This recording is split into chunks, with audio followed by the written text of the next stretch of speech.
Good evening.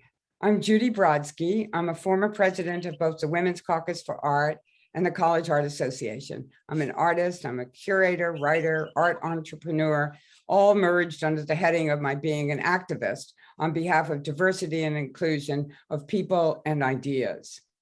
Three of us wrote the chapter on governance and diversity in the 100-year history of the CAA, titled The Eye, the Hand, and the Mind, so brilliantly conceived by Susan Ball. I'm going to start the conversation with the history of CAA in relation to diversity from the start through the 1960s.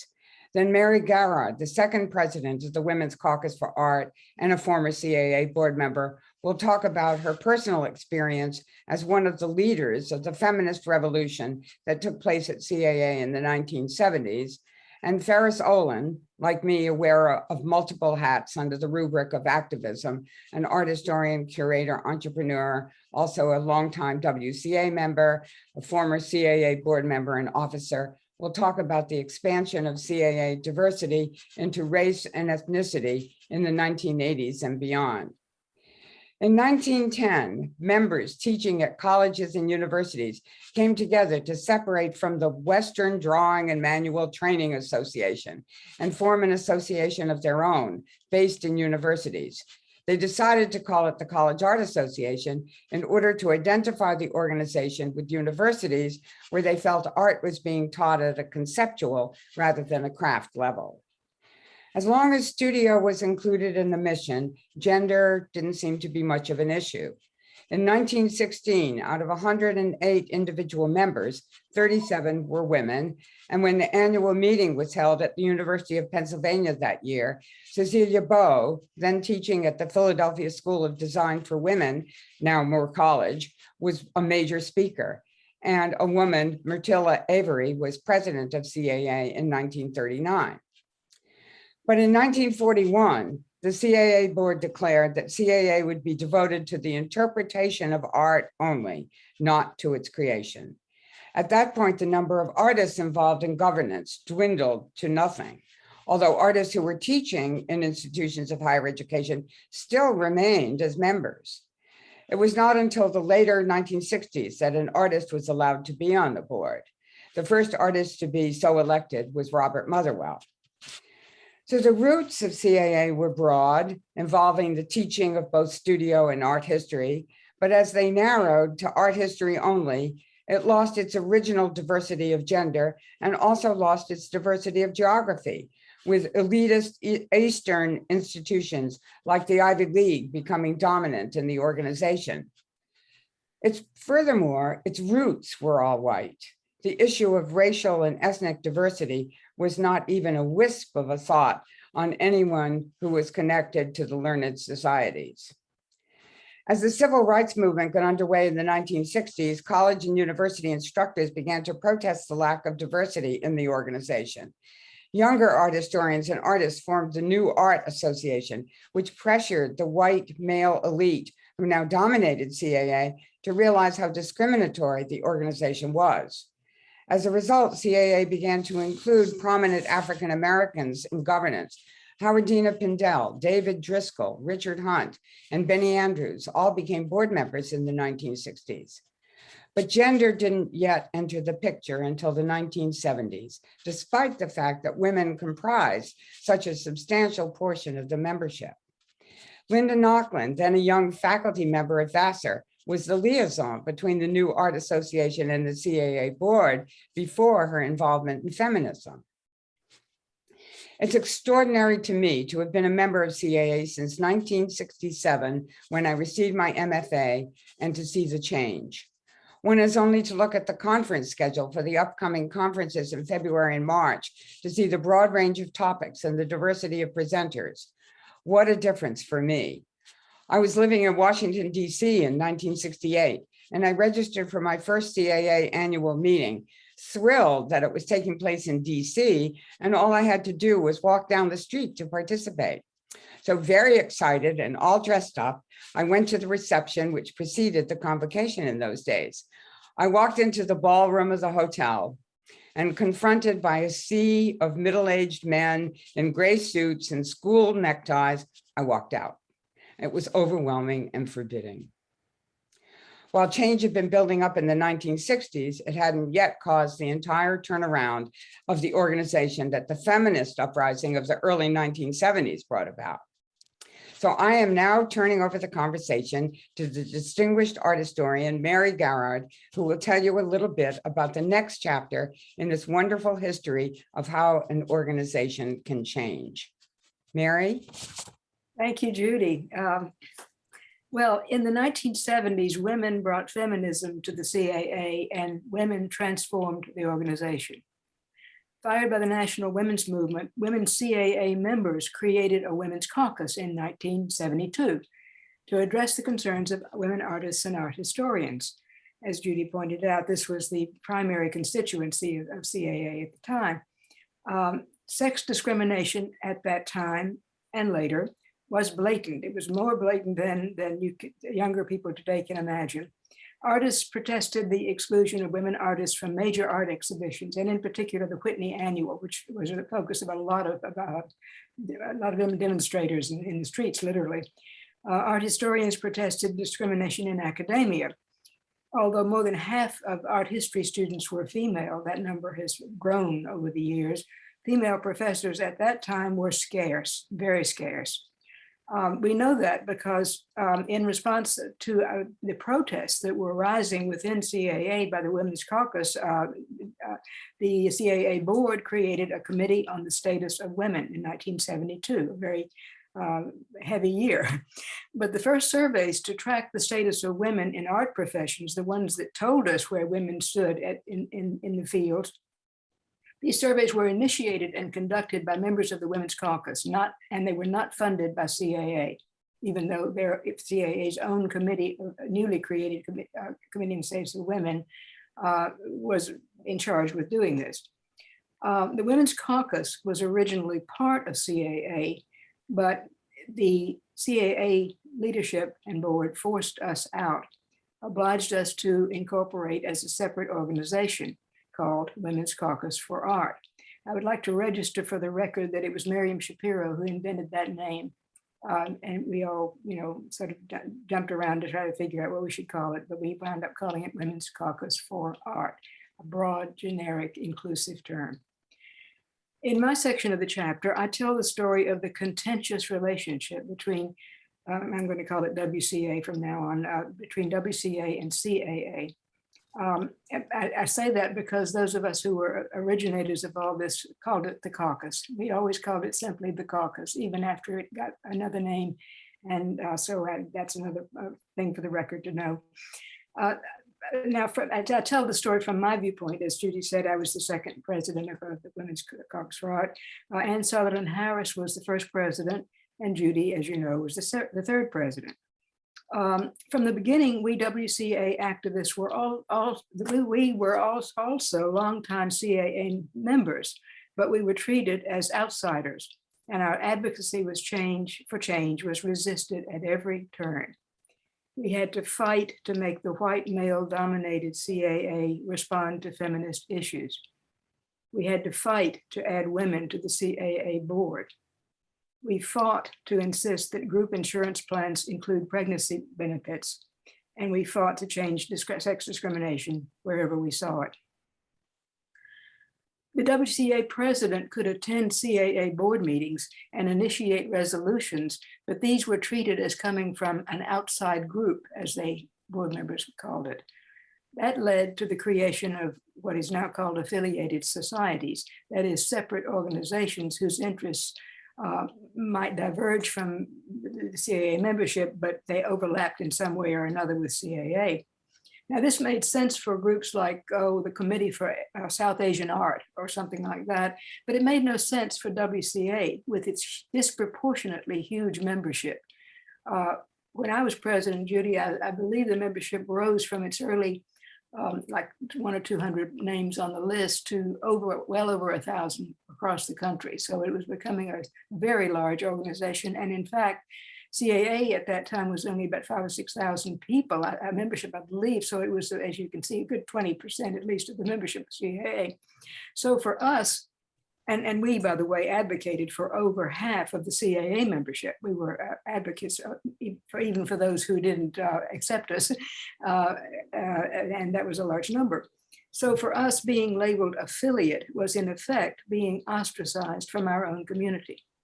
It was a very painful thing, I think, for all of us to realize that we were both inside and outside. We had thought of ourselves, as Judy's story makes so clear, we thought of ourselves as members of the CAA. This was our organization, this was our world. But we were being treated suddenly with the new interests and concerns that we brought in as if we didn't belong there anymore. And I'll emphasize the sort of emotional part, because I think so many people of that generation felt it very strongly. And it had its long-term repercussions, of course, over time. However, over the next decade, and that is the 70s and into the 80s and so on, women's leadership from within transformed the organization itself. As more women joined the CAA board, former caucus activists moved up the ladder to become president. First Ruth Weisberg, then you, Judy, and then it went on from there, again with other former activists becoming part of the leadership. Consequently, the CAA began to project new values. It wasn't, of course, only the Women's Caucus. I'm emphasizing gender in my commentary, but as Judy rightly pointed out, there was the New Art Association, there was the Marxist Caucus, which was pretty much simultaneous with the Women's Caucus. All those joined us in bringing social relevance and social issues to the agenda of the College Art Association. So the CAA, most importantly, assumes social responsibility for all its diverse members. Women were the first to make diversity within CAA a political issue. And it was our hard-won victories that paved the way for other so-called minorities to be heard. Gays and lesbians, African Americans, people with disabilities, and more. Ferris is going to talk about the next phase in our history. Yes, thank you, Mary, and it segues very nicely. I'm going to talk with my unique perspective on the development of the field of art history and its relationship to CAA, because I was an undergraduate studying art history in the 1960s, and then returned and got my MA in the mid-70s, and then went back again for my PhD in the 80s and 90s. The field, the context was studying was different. There was new scholarship. There was a burgeoning field of gender and women's studies, race and ethnicity, sexuality, and class were all being included. And so I experienced that both as a student, as a faculty member, and then at CAA with its conferences and so forth. This is about the same time, which the period I covered, 1980 to 2000, when enrollment in colleges increased quite substantially. And it turned out that that enrollment was primarily non-white, non-male, and non-American born. When Susan Ball took the helm of CAA, she recognized and responded to the impact of the movements of social change was having both on the discipline and the visual arts professions in general. Working with the board with strategic planning, she instituted bylaw changes, programs that attempted to make the organization more inclusive. With Ruth Weisberg and then Judy Brodsky and Larry Silver as presidents in the 90s, the bylaws changed to say, quote unquote, CAA encourage inclusion and discourage discrimination, unquote. As a way to deal with that and implement some new changes, Phyllis Bobber, who was another president, proposed the establishment of the Professional Development Fellowship Program, which began in 1993 and was implemented with Ophelia Garcia, Judy Brodsky, and Susan Ball, who raised a lot of funding to start it so that they could, the organization could then identify emerging professionals who represented underrepresented populations with race, ethnicity, economic class, and sexuality. In the same period, board member Faith Ringgold conducted a survey to create a directory of professionals of color in the visual arts. And there were over 750 people who were listed, but only 15% were even tenured. The board simultaneously took up a resolution with Joyce Kozloff, Faith Ringgold, and Ruth Weisberg put together for wording that insisted that the annual conference was more inclusive with sessions on gender, race, and ethnicity. Also in the 90s, the Committee on Diversity was instituted and very active, and the Committee on Women was reconstituted. The latter carried out an updating of Mary Garrard's 1981 survey on the status of women and people of color in the visual arts professions. And their report, which was done in the late 1990s, provided dismal statistics for artists and art historians of color. And I must say here that that report was on the CAA website, but is no longer there. And I would encourage that it should be put up again as a historical document to be looked at and the survey to be continued once more. Board member Catherine Lord and Larry Silver brought together a board resolution to prevent discrimination in terms of sexuality and to ensure that LGBTQI issues were raised and discussed in the annual conference.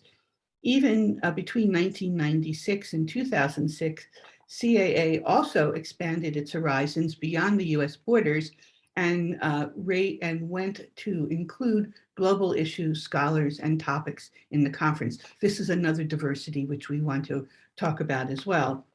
As each successive 5-year plan and strategic planning was developed, diversity and inclusion was always stated from the outset. For example, in the 2000 to 2005 strategic plan, quote, "We want to encourage pluralism and diversity of perspectives." And in the 2005 to 10, there's a focus on affirmative action. I want to end on a personal note, again, by saying that these 2 decades in which I also attended the CAA conference, the field was changing, but it was a little slow to change in terms of including issues of gender, race, ethnicity, sexuality, and global studies. And like Judy, although she was looking at a reception that was all male, I started going to CAA conferences in 1975. And really, I felt like I was in a straitjacket because most of those conference sessions did not speak to me and my interests. But by the late 1990s and now in the 21st century, there are many more. And my complaint now is quite the opposite. When I looked at the 2022 conference coming up, I surveyed it and I found that at least 50% of the conference sessions in Chicago will be on BIPOC and global kinds of issues. And I just can't figure out how I can get to all of them. Thank you. Thank you, Mary and Ferris. And that leads into some really interesting issues for discussion. One of them being that the CAA can really celebrate this 50th anniversary of feminism in the art world because so much of it occurred initially at CAA. For instance, so many of us went on to do things in our own institutions that we would never have thought of doing. We would never have felt that we had the agency to do it if we hadn't had the experience of working for women on behalf of women at College Art Association. As I think of some of the women who went on to manage major art institutions. Leanne Miller became dean at Cooper Union. Ruth Weisberg became dean at the Roski School of the Arts at University of South Carolina. Ophelia Garcia became the president of 2 colleges, one of them an art college and one of them a college for women. So just if one looks at the way in which women developed the sense of being able to move out and accomplish things on behalf, not just of women, but as you were pointing out, Ferris, on behalf of non-binary people and on behalf of BIPOC people. I think that the CAA, in a sense, was the cauldron from which, this boiling cauldron from which we emerged. And it's very exciting to think of it in that particular way. So I'd like to open it up to both of you to talk a little bit about what you see as current issues and as the future. Well, I want to go back to statistics, since Mary was involved with surveying the statistics and the placement and so forth, and the Committee on Women in the Arts, of which I was chairing, but also on the committee when we did that survey that updated it. In both instances, and that was now 22 decades apart, we could not find statistics about the membership of CAA. In the 2000s, when I was on the board, there was a discussion of instituting a new MIS system that would provide statistics. I would like to know whether there are statistics that are being maintained, because I know other learned societies were maintaining them. So we have some information about the changes over time, about the membership. I'm sure there should be at this point, the membership in terms of diversity, gender, whatever else that would help us as we plan for the future. I'd love to just echo that point. If the CAA is not conducting surveys anymore, and I couldn't find any evidence after the publication of this book, actually, the late 90s was the last survey indicated, then they should be doing it. And Ferris, you're absolutely right. First thing is to find out whether this is common among learned societies to maintain this sort of information. We can't know how the discipline is changing, how the field is changing, until we know literally how it's changing, how people are doing in various categories, in academia, in various other art-related professions. Right, and I would also say that the one thing I saw as I observed from my perspective as being a student, a faculty member, and a scholar, and a board member, is that the evolution of research publications, scholarly publications, in issues of diversity, which really came to fore in other disciplines in the 80s when I was running the Institute for Research on Women at Rutgers, and then art history then did it as well. The publishers saw it as a gold mine to publish studies on feminism in art, and then diversity and inclusive studies in sexuality, in race and ethnicity and class, and they're doing it now. That's why the exhibition hall was always so filled, prior to the changing climate of economy and COVID. And I think that for our colleagues, they need to publish, obviously, for tenure and so forth. And so we want to make sure that there's opportunities for them as well. I want to pick up, if I may, Judy, because that's your turn maybe to speak, but to pick up on both your initial description of CAA as the launching pad from which so many women in particular develop careers based on the sense of confidence in their own leadership that they forged in that period. And Ferris's last points about just the points in general. I don't want to try to make it too specific. But the thing is, the annual conference, CAA, used to be the theater where important things happened in all fields. It was the big tent. We all went to the annual conference, artists, art historians, art librarians, and it was kind of a big community. Because that's where you not only met friends and made new contacts, but you, in the case, I'm an art historian, so I'm speaking from that point of view, that's where cutting edge scholarship was first presented. And then it went on to the Art Bulletin and other publications, but we heard it first in those hotel halls.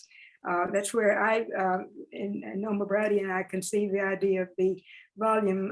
First it was a CAA session called Questioning the Litany. It then became the first of 3 volumes that we published edited and published over the decades, that have become, for the classroom staples in art history, feminist art history. But that was really generated out of the very discord that CAA had created between its own female members and the goals that scholars like us and many others saw as being part of what art historians do. It was generated in the atmosphere of feminist agency within the CAA.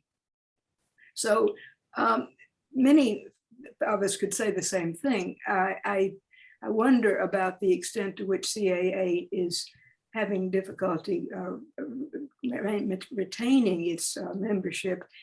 With art historians in particular, there has been a perceptible pulling away, because a lot of art historians whom I know personally haven't been to CAA conferences for a number of years. I myself haven't gone for several years because it doesn't function for us the way it used to. It's a wonderful thing that there are so many panels and sessions that are devoted to issues of today, that are discussions about important issues. But and scholarship, of course, reflects what people are doing. You can't sort of make a forum and say, come on and do some scholarship.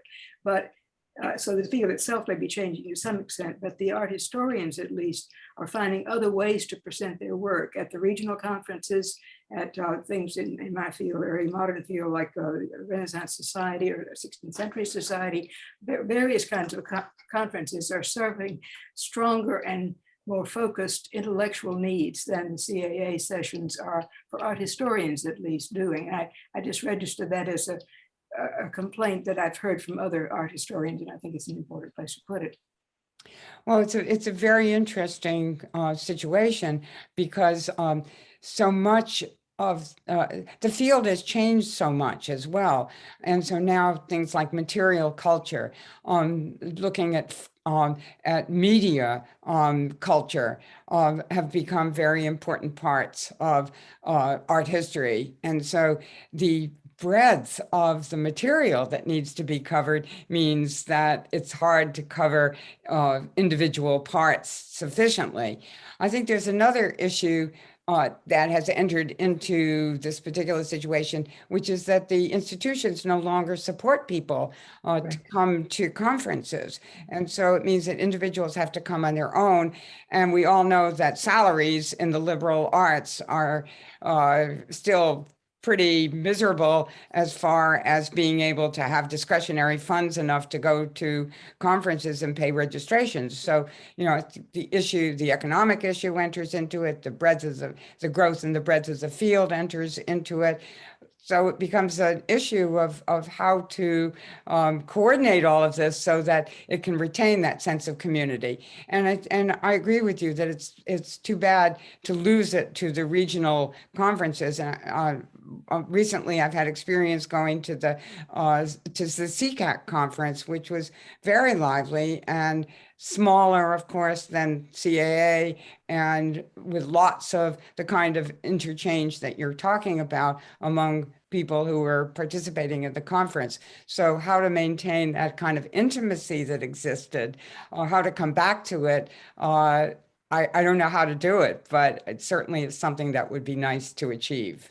Yeah, I would like to also, I'm sorry, excuse me. I'd also like to expand this a little bit, because you're talking about in-person conferences. We know last year from CAA being virtual that it was much more global. There are a lot of people who normally couldn't get to the United States. There's also a digital technology as an outlet for publications.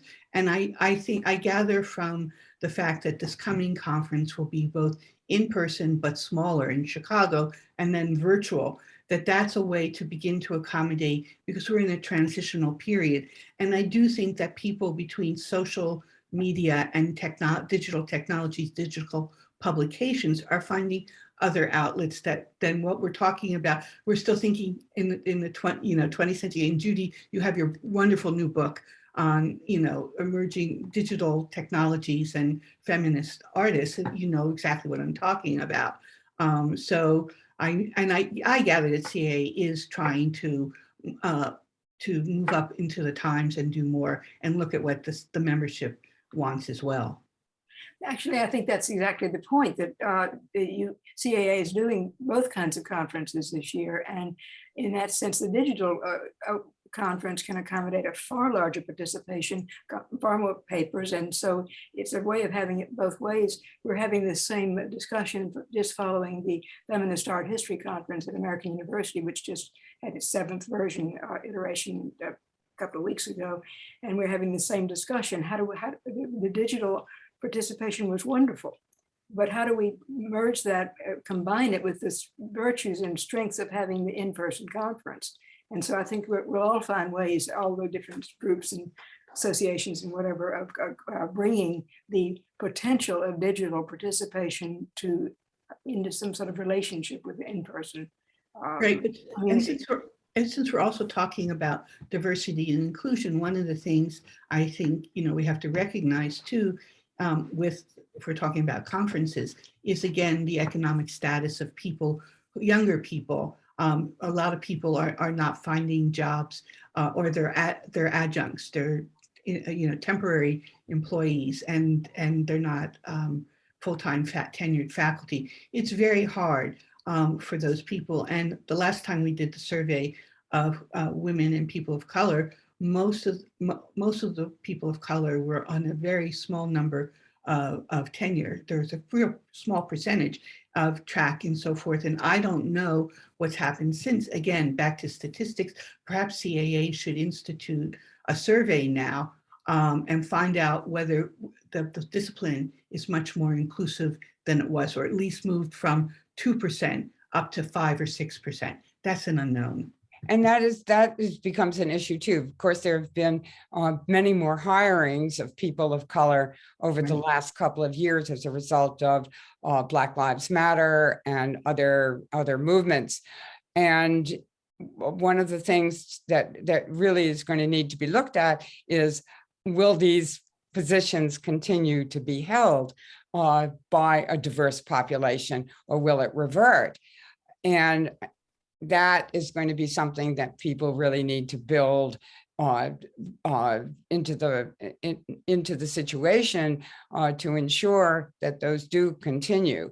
I'm thinking of the way in which there's been so much emphasis on blockbuster exhibitions of work by African-American artists, but it hasn't translated yet into the level of acquisition by museums of that work. And so how can that be accomplished as well, so that there's a kind of permanent integration of people and ideas? So I think there are a lot of issues that are yet to be settled, but what bodes well is that these are issues that people are aware of at the moment, and that College Art Association is aware of them, and the whole idea of doing an in-person and a digital conference is a really interesting way to go. And I agree about both the advantages and the disadvantages. I did a session last year, and I had someone who was from Munich. I had someone from Ireland who lives actually on the border between Ireland and Northern Ireland. It was really interesting to hear what she had to say. And I also had others who were from Canada. So I wouldn't have been able to do that if the sessions had been all in person. At the same time, and we did have a chance towards the end of the session to talk informally with each other, which was really very nice. And at the same time, it would be wonderful to be able to do some talking in the corridors as well. Ferris and Mary, do you have some last remarks? I think we should bring this to a close. I think we've raised some of the issues that need to be looked at the future, and have talked about the changes that have taken place. So I'll look to you for some last words. Well, I would like to recognize that there are many more affiliated societies and committees, such as the Committee on Cultural Race Theory, as an example, and also to think about structural racism. I think the letters to the editor in the New York Times about the firing of all the docents at the Art Institute of Chicago in order to be more inclusive says something about ways one should not do, a way to be more inclusive and pluralistic, but we need to find many more ways to change the paradigms.